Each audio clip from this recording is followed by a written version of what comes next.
Plant, तो अपन आज इसको लगाते हैं। बाकी अपन ने गड्ढा कर लिया है। आपका नाम बताया जाए, क्या नाम है आपका पूरा और कहाँ से आप बिलोंग करते हैं और कैसे आप लैंडस्केपिंग का काम करते हैं बताइए। तो गाइस अपन है भोपाल, दिस इज नाम ध्रुव कुशवाहा। कहाँ से आप बिलोंग करते हैं? अपन भोपाल भोपाल में। Nayapura new sale nursery.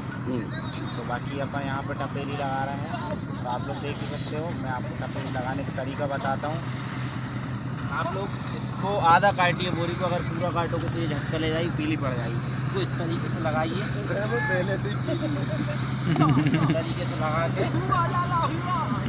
थोड़ा इस तरीके से करिए। बाकी थोड़ा सा अपन खाद डाल। ये हमारे देवेंद्र भाई, ये तो मामू, ये जितेंद्र, ये हमारे दो टपेरी लगाते हुए। और ये देखिए इस तरीके से चारों तरफ खाद डालते हुए। खाद का नाम बताया जाए। ये वर्मी कंपोस्ट है। आप लोग देख